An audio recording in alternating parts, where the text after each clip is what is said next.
लखनऊ में बड़े नवाब थे, नवाब थे, ये नवाबों की नवाबियों ने बड़ा आपको नुकसान पहुंचा। आज आप भी नवाब हो, नवाब कहलाते नहीं हो, नवाब हो, उठ के पानी लेना आपको अच्छा नहीं लगता। डिपेंड हो गए हम लोगों पर। अल्लाह के रसूल सल्लल्लाहु अलैहि वसल्लम का कोड़ा अगर जमीन पे गिर जाता, हुजूर उसको नीचे उतर के उठाते, किसी से नहीं कहते कि मुझे कोड़ा उठा करके दो। आज तो हमें जूता भी कोई पहनाने वाला चाहिए, आज तो हमारा जूता साफ करने वाला भी कोई चाहिए, आज तो हमें पानी पिलाने वाला भी कोई चाहिए। इस कदम आराम परस्त हो गए। दुनिया तुम्हें देख रही है, हुजूर की सुन्नतों की तरफ आओ, अपना काम अपने हाथ से करने की आदत डालो। मेरे नबी अलैहिस्सलातु व तस्लीम की शान ये है कि लामका पे जाते हैं, लामका पे जाते हैं, नमाजें कम कराते हैं, खुदा से बातें करते हैं। सादगी की शान ये है कि नालैन शरीफ अगर सदमा पहुंच जाता नालैन को, मैं ये नहीं कहता कि नालैन टूट जाती, मेरी अकीदतों को गवारा नहीं है। चांद को जोड़ने वाला और तोड़ने वाला रसूल, उसके कदमों में नालैन कभी टूट जाए। हम ये कहते हैं अगर नबी की नालैन को सदमा पहुंचता, हुजूर उसे अपने हाथों से दुरुस्त कर ले। नबी की नालैन को हम टूटी हुई नहीं कहते, इसलिए कि जो टूटे हुए दिलों का सहारा हो, उस नालैन को टूटी हुई कैसे कह सकते हैं। अल्फाज का इंतखाब हमारे यहाँ यही सिखाया जाता है। तो नालैन शरीफ को सदमा पहुंचता तो हुजूर अपने हाथों से दुरुस्त करते। ये हुजूर की सादगी थी। हमें उस तरफ आना होगा, जिंदगी को पुरमुशक्कत बनाना होगा। नजाकतों के साथ कब तक जियोगे? आज तो हाल ये कि बाइक नहीं होती, हम किसी महफिल में जाने के लिए शर्माते हैं, यार पैदल जाऊंगा तो लोग क्या कहेंगे। ये झूठी शान छोड़ो, ये 4 दिन की चांदनी छोड़ो। बाइक होते हुए भी कभी पैदल चलो, कीमती कपड़े होते हुए भी कभी पेवन वाला पहनो, अच्छे कपड़े होते हुए कभी फटा पहनो, फ्रीज भरी हुई नेमतों से फिर भी कभी फाका कर लो, ताकि अल्लाह ना करे कभी ऐसा वक्त आ जाए तो आपको जो है वो एहसास नहीं होना चाहिए कि हर चीज के आदी बनो। अल्लाह के हबीब ने ये जिंदगी इसीलिए पेश की है। हिंदुस्तान वालों, हालात बदल रहे हैं, हालात बदल रहे हैं, तैयार रहो एजुकेशन के लिए, कौम को उठाने के लिए, अपने बच्चों की तरबियत के लिए, मालदार बनने के लिए। इखराजात कम करो और आने वाले वक्त के मुकाबले के लिए तैयार रहो। बदलो अपने आप को। मेरे आका अलैहिस्सलाम के दीवानों, फिर क्या हुआ तो 1857 के करीब दिल्ली की सरजमीन पर जो है वो हुकूमत मुकम्मल तौर पे कायम करने का मंसूबा बना। उधर लखनऊ में नवाब वाजिद अली, नवाब वाजिद अली की बात बताऊं, कितने बड़े नवाब थे वो। नवाब वाजिद अली के मुतालिक मेरे स्कूल के उस्ताद ने बताया, मैंने पढ़ा नहीं है लेकिन उन पे मैं एतमाद करके बता रहा हूं कि क्योंकि मेरे उस्ताद है, बहरहाल स्कूल के उस्ताद है लेकिन उस्ताद है, उन्होंने मुझे बताया था कि वो इतने बड़े नवाब थे कि जब अंग्रेज उनके हरम में दाखिल हो गए तो सारे लोग छोड़ के भाग गए। भाई आप कितने ही बड़े नवाब, बुरा वक्त आए तो सब छोड़ के भाग जाते हैं, सब लोग छोड़ के भाग गए। नवाब वाजिद अली नहीं भागे, वो बैठे रहे। अंग्रेज ने हंस के कहा, नवाब साहब क्यों नहीं भागे आप? तो कहा कि जूती पहनाने वाला कोई नहीं था इसलिए नहीं भागे, जान भी नहीं बचा। देख रहे हैं ये हाल है, ये कैफियत है। जवाल जो आया ना, जवाल इससे है।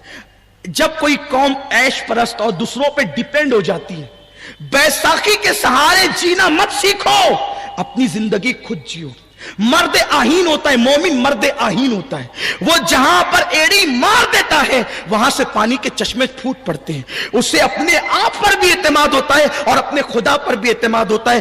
2 चीजें मोमिन कभी नहीं भूलता, एक तो खुद एतमादी और एक तो खुदा एतमादी। जब किसी कौम में 2 चीजें पैदा हो जाए, खुद एतमादी कि मैं ये कर सकता हूं क्योंकि मेरा रब अल्लाह है, जब ये 2 चीजें पैदा होती है तो फिर कैफियत ये होती है, दी अजाने कभी यूरोप के कलीसाओं में और अफ्रीका के तपते हुए सहराओं में, दश्त तो दश्त है, दरिया भी न छोड़े हमने, बहरे जुल्मात में दौड़ा दिए घोड़े हमने।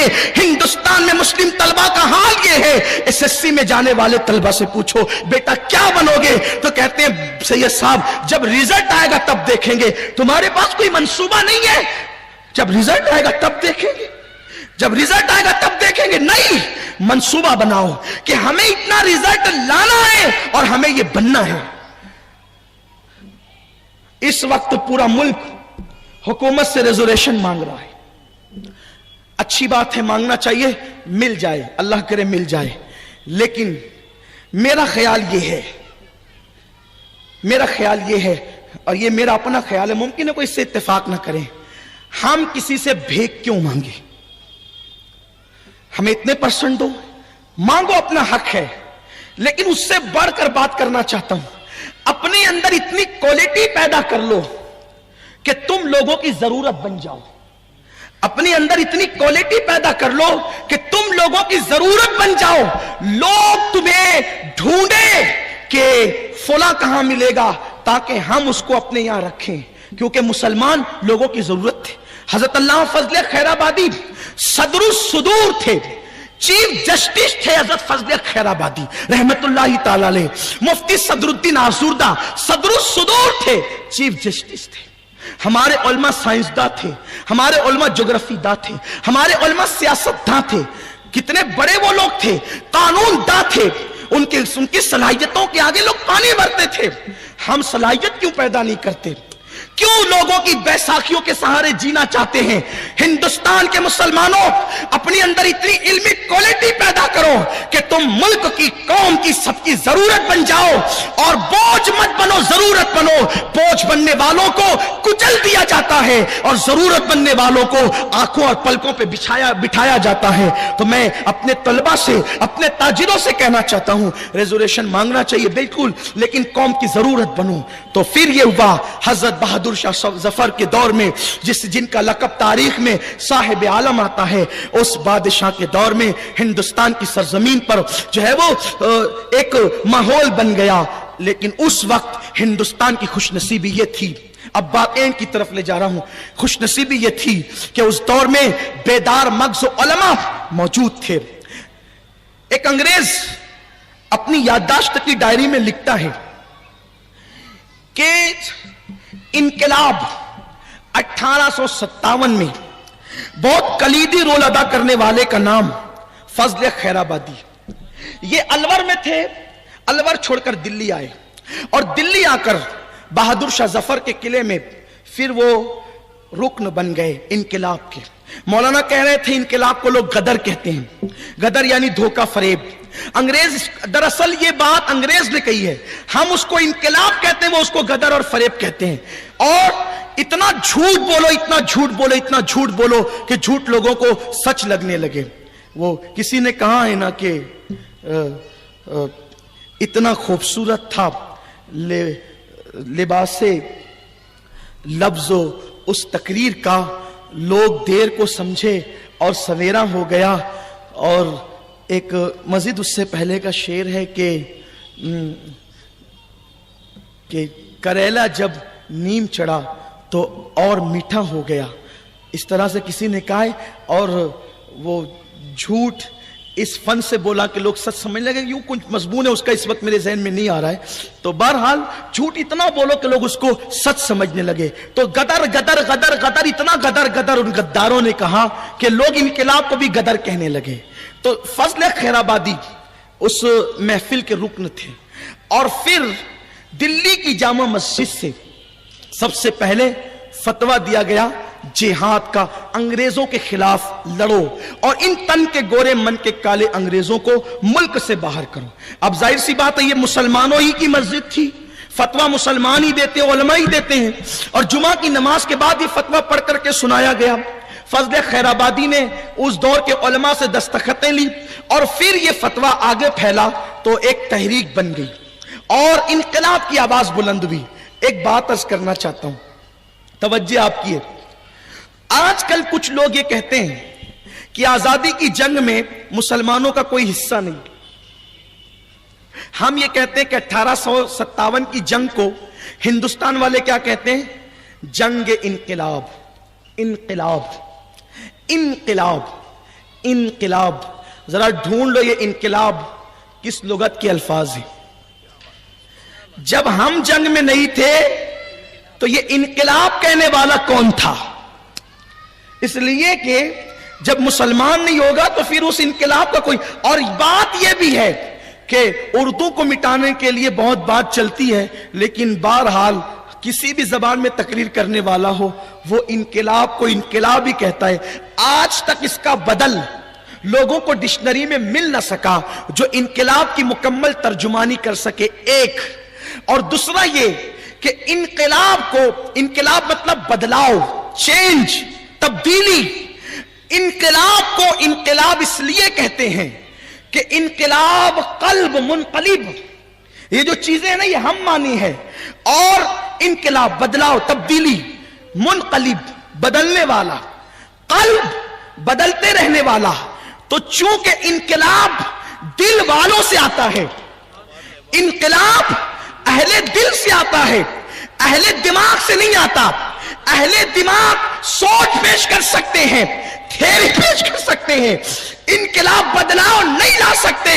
इनकलाब हमेशा कल्ब वाले लाते हैं, और कल्ब उसी के पास होता है जिसके अंदर दर्द होता है, दर्द उसी के पास होता है जिसके पास इश्क होता है, इश्क उसी के पास होता है जिसके पास कोई महबूब हसीन और जमील होता है। अब कायनात में ढूंढ लो, आफा कहा गर्दीदाम बहरे बुता वर्जीदाम बिस्यार खूबा दीदाम, लेकिन तू चीजें दीगरी है। कोई किसी के पास ऐसा महबूब जो हमारे पास है? हुस्न यूसुफ दमे ईसा यदे बैजादारी आचे खूबा हमा दारन तू तन्हा दारी। किसी के पास ऐसा महबूब है, वो कमाल हुस्न हुजूर है कि गुमान नक्स जाने यही फूल खार से दूर है, यही शम्मा है कि माजरत के साथ लड़ाई झगड़े की बात नहीं कर रहा हूं। इसीलिए इनकलाब में आपको उलमाए रवाफिज नहीं मिलेंगे। ढूंढ लो ना, ये तो थे भी नहीं, ये तो थे भी नहीं, जो थे वो भी नहीं मिलेंगे। इसलिए कि इमाम हुसैन के नाम पे चंदा इकट्ठा करना और है, और हुसैन पाक को दिल में रखना इसी अहले सुन्नत का काम है। तो हमारे उलमा थे ये लोग। फिर ये हुआ, अब बात खत्म करने लगा हूं। उलमा ने तकरीरें की, अब मैं कुछ हवाले पढ़ना चाहता हूं, हवाले पढ़ के बात खत्म करता हूं। एक वक्त है ना,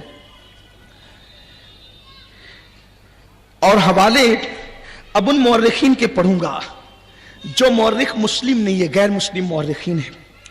ये जो हवाला पढ़ रहा हूं ये अंग्रेजों का एक जासूस था जिसका नाम था गौरी शंकर। उसने 28 अगस्त 1857 की रिपोर्ट में लिखा है कि मौलवी फजल हक जब से दिल्ली आया है शहरियों में और फौज को अंग्रेजों के खिलाफ उकसाने में मसरूफ है। फजल हक का नाम आज कहीं लिया नहीं जाता। कि 1857 के इंकलाब की आवाज 47 में तकमील को पहुंची। बुनियाद 1857 में रखी गई, और बुनियाद का एतबार है 1947 को लोग याद करते हैं, लेकिन अगर 1857 की वो जंग न होती जिसको हमारे उलमा ने गरमाया था, तो 1947 का दिन कभी देखना नसीब न होता। और सुनो, अगर लोग हिंदुस्तान के कुछ लोग मुखबिरी न करते तो 1857 ही के अंदर अंग्रेजों के कदम उखड़ चुके थे, लेकिन हमारे साथ धोखा किया गया। हाँ, 1857 एक एतबार से गदर है, लेकिन अंग्रेजों के साथ नहीं, बल्कि हुर्रियत और आजादी के लिए जो लोग लड़ रहे थे, लोगों ने उनके साथ गदर किया है। इस एतबार से वो गदर कह सकते हैं, और हो सकता है गदर कि हमारे उलमा के साथ, हमारे बादशाहों के साथ, हमारे राजे महाराजाओं के साथ गदर किया गया है। तो ये गौरी शंकर जो अंग्रेज के जासूस थे, वो लिखते हैं कि जब से मौलवी फजल हक दिल्ली आया है शहरियों को और फौजों को अंग्रेजों के खिलाफ उकसाने में मसरूफ है। और वो ये कहता है कि एक गजट के अंदर उसने बरतानवी पार्लियामेंट का एक ऐलान पढ़ा जिसमें अंग्रेजी फौज को दिल्ली के तमाम बाशिंदे को कत्ल करने का और शहर को मिसमार करने का हुक्म दे दिया गया है, और सिर्फ दिल्ली को पूरा कत्ल किया जाएगा, दिल्ली को खाको खून में नहलाया जाएगा, और सिर्फ एक मीनार बचा करके रखा जाएगा ताकि आने वाली नस्लों को यह बात पता चले कि यहां भी कोई शहर आबाद था। यह अंग्रेजों का प्लान था। انگریزوں کا پہلا پلان یہ تھا دلی کو ختم کرو, ایک مینار بچے گا, صرف ایک مینار, تاکہ آنے والی نسلوں کو پتا چلے کہ یہاں کوئی شہر تھا. دوسرا پلان یہ تھا کہ جتنے مسلمان ہیں انہیں عیسائی بنایا جائے, یہاں کے باشندوں کو عیسائی بنایا جائے, مسجدوں کو گرجوں میں تبدیل کیا جائے, اور پھر تعلیم ایسی پڑھاؤ کہ یہ رہے تو ہندوستان, کہلائے تو ہندوستانی, لیکن یہ انگریز ہو جائے. دماغ کو برین واش کرنے کی کوشش کی گئی اور انگریزی تہذیب تمہارے اندر کوٹ کوٹ کے بھری گئی. آج ہم یہ دن کبھی نہیں دیکھتے ہندوستان میں ہندو عورت ہو یا مسلمان, توجہ کریں, انگریز کی آمد سے پہلے ہندو عورت ہو یا مسلمان دونوں پردے کی پابند تھی. آج بھی دیہاتوں میں ہندو ہو یا مسلمان مرد کو دیکھتی ہے تو گھونگھٹ یہاں تک لیتی ہے, لیکن آج بیٹیاں مسلمان کیوں یا ہندو کی بے پردہ کیوں گھوم رہی ہے؟ یہ انگریزی تہذیب کا نتیجہ. ہم نے انگریزوں کو تو باہر کر دیا, انگریزی تہذیب کو باہر کب کریں گے؟ انگریزوں کی غلامی سے تو بظاہر ہم آزاد ہو گئے, انگریزوں کی فکری غلامی سے کب آزاد ہوں گے؟ فکری غلامی کو بھی دور کرو, فکری غلامی سے بھی باہر نکلو. تو یہ فضل خیر آبادی کے بارے میں لکھا ہے کہ یہ ورگلاتا ہے, اکساتا ہے, اور اللہ فضل خیر آبادی کی تقریر. امام المنطق تھے فضل حق, امام المنطق تھے, فاروق اعظم کی اولاد میں سے تھے. تو اس کے بعد پھر ایک دوسرا مورخ لکھتا ہے,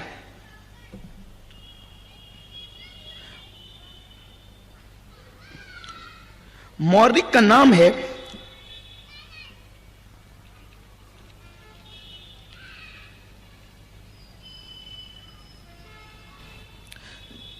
اور بہت جانا پہچانا, حالانکہ بظاہر مورخ کے حوالے سے ان کا تعارف نہیں ہے, لیکن انہوں نے اپنی یادداشتوں میں لکھا ہے.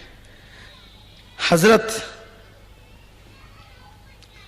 بہادر شاہ ظفر کے متعلق اور جنرل بخت خاں کے متعلق لکھنے والی ذات کس کی ہے؟ جواہر لال نہرو کی. جواہر لال نہرو کو جانتے ہیں, جسے آپ چاچا نہرو کہتے ہیں. وہ لکھتے ہیں کہ اگر دلی کی ساری جنگ کا تاج بہادر شاہ ظفر کے سر پہ تھا. جواہر لال نہرو لکھ رہے ہیں انقلاب کی لڑائی میں کس کا حصہ ہے. ابھی کوئی مسلم مورخ کا حوالہ نہیں پڑھا جا رہا ہے. جواہر لال نہرو کہہ رہے ہیں, چچا نہرو, کہ دلی کے اندر ساری جنگ کا تاج اگر کسی کے سر پہ تھا تو وہ بہادر شاہ ظفر. اس جنگ کے کوئی ہاتھ اور پیر تھے تو ہندو اور مسلمان, اور اس کا اگر کوئی دماغ تھا دماغ تو وہ جنرل بخت خان تھے. یہ کہتے ہیں. پھر کہتے ہیں مولوی احمد اللہ مدراسی, یہ اہل سنت و جماعت کے عالم, بہت بڑے مناظر ہیں. اب ان کے بارے میں کیا لکھتے ہیں؟ یہ ساورکر لکھ رہے ہیں, یہ ساورکر مورخ لکھ رہا ہے حضرت احمد اللہ شاہ مدراسی رحمت اللہ علیہ کے متعلق. یہ مولوی احمد اللہ قد میں اونچا, بدن اکہرا, مضبوط اکہرے بدن والا, اور آنکھیں بڑی بڑی, بھویں کالی کالی, ناک نوکدار, چہرہ بھرا ہوا. بہادر مسلمانوں کی زندگی سے یہ سبق حاصل ہوتا ہے. یہ مولوی کا کردار مورخ لکھ رہا ہے. حلیہ دیکھو, بدن اکہرا, قد اونچا, آنکھیں بڑی بڑی, بھویں کالی کالی, نوکدار ناک, اور بہادری کا یہ عالم کہ بہادری سے یہ سبق حاصل ہوتا ہے کہ اسلام کے اصول پر یقین رکھنے والے ایسے دیش بھکت ہیں, یعنی ایسے وطن سے محبت کرنے والے ہیں کہ انہوں نے پوری ایمانداری اور دیانتداری کے ساتھ انگریزوں کی مخالفت کی, اور انگریزوں کو باہر نکالنے کی انہوں نے جو ہے وہ ایسی کوشش کی کہ ان لوگوں کے مر مٹنے کے جذبے کو دیکھ کر لوگوں کو ایک مثال ملنے لگی. اور اب اپنا آخری حوالہ پڑھتے ہوئے ٹائم ختم ہو گیا کہ مسلمانوں کا کردار کیا تھا. ہمارے یہاں فضل حق تو لڑے ہی لڑے, مفتی صدر الدین آزردہ کا تو حال ہوا ہی ہوا, کافی کفایت علی تو شہادت نوش فرمائے, حضرت کاکوروی نے جو ہے جیل کی سزا بھگتی. اسی طریقے سے جو ہے وہ خان عظیم اللہ اور خان عبد الغفار خان، شہید حضرت شہید عبد الحمید اشفاق اللہ خان، اس طریقے کے یہ جو مسلمان ہیں یہ آئینی مرد تھے، یہ تو ملک کے لیے لڑ رہے تھے۔ ٹیپو سلطان نے جام شہادت نوش فرمایا اور اس کے بعد بہت سارے لوگوں نے جام شہادت نوش فرمایا، لیکن مسلمانوں سنو سنو، صرف تمہارے مردوں نے جنگ میں حصہ نہیں لیا، بلکہ اللہ اکبر، اودھ کی سرزمین یعنی جو یو پی کا علاقہ ہے، اودھ کی اس پر ایک علاقے کو اودھ کہا جاتا ہے، اودھ کی سرزمین پر ایک خاتون تھی جسے بیگم حضرت محل کے نام سے یاد کیا جاتا ہے۔ یہ عورت نے، یہ سیدہ زینب کبریٰ کی کنیز نے کربلا سے ایک پیغام لیا اور کربلا سے پیغام لے کر کے اس نے یہ ہمت حاصل کی کہ جب مولا حسین جام شہادت نوش کر چکے تو سیدہ زینب نے پورے قافلے کی قیادت کی ہے۔ گویا کہ زینب نے کبھی کردار علی ادا کیا، کبھی کردار فاطمہ ادا کیا، کبھی کردار حسن ادا کیا، کبھی کردار حسین ادا کیا اور کبھی خود کردار زینب ادا کیا۔ پتا چلا زینب نے بیٹیوں کو یہ پیغام دیا کہ عورت صرف برتن دھلنے والی کا نام نہیں، عورت صرف کپڑے دھلنے والی کا نام نہیں، عورت صرف بچے کو جھولا دینے والی کا نام نہیں، عورت صرف بچے کو دودھ پلانے والی کا نام نہیں۔ زینب نے کربلا کی زمین سے دمشق تک اور دمشق کی زمین سے مدینہ منورہ تک قدم قدم پہ عورتوں کو پیغام دیا کہ عورتوں، اگر کوئی عورت استقامت کے ساتھ ڈٹ جائے تو وہ کبھی کبھی مردوں سے بہت بڑا کارنامہ بھی انجام دے سکتی ہے، مردوں سے بڑا کردار بھی ادا کر سکتی ہے۔ اور ظاہر سی بات ہے، جس قوم کے پاس زینب کا کردار نہیں، وہ قوم کی عورتیں تو کبھی یہ کام انجام ہی نہیں دے سکتی۔ وہ بیگم حضرت محل تھی جس کے سامنے سیدہ زینب کبریٰ سلام اللہ علیہا کا کردار تھا۔ جب بیگم حضرت محل نے دیکھا کہ حریت کی جنگ علماء لڑ رہے ہیں، صوفیہ لڑ رہے ہیں، اولیاء لڑ رہے ہیں، اہل علم دانش اپنی جانوں کی بازیاں لگا رہے ہیں، تو اس وقت بیگم حضرت محل جو ایک عورت تھی، اس نے اودھ کی عورتوں کو جمع کیا اور جمع کرنے کے بعد پرجوش تقریر کی اور ان عورتوں سے کہا کہ اپنے جسم کو باندھ لو، اور جسموں کو باندھنے کے بعد فوجی کپڑے پہن لو، اور فوج کے کپڑے پہن کر پھر جو ہے وہ تم لڑنے کے لیے تیار ہو جاؤ۔ ہماری مسلمانوں کی عورتوں نے فوجی لباس پہن کر اپنے جسم کو باندھ کر بیگم حضرت محل کی قیادت میں ہندوستان کو آزاد کرانے کے لیے، ہمارے بیٹے تو بیٹے ہیں، ہماری بیٹیوں نے بھی قربانیاں دی ہیں۔ یہ ہمارے ملک کی تاریخ ہے اور اس کو لکھا کس نے ہے؟ یہ جو میں نے حوالہ پڑھا لکھا کس نے ہے؟ اس کو لکھنے والے پنڈت سندر لال ہیں۔ انہوں نے لکھا ہے کہ بیگم حضرت محل نے مسلم عورتوں کو لے کر ان کے جسم کو باندھنے کا حکم دیا اور فوجی لباس پہن کر انہوں نے لڑا، یعنی اپنی بیٹیاں تھیں مسلمانوں جو فن حرب زر میں بھی مہارت رکھتی۔ یہاں تو بیٹیاں پر سے لٹکا کر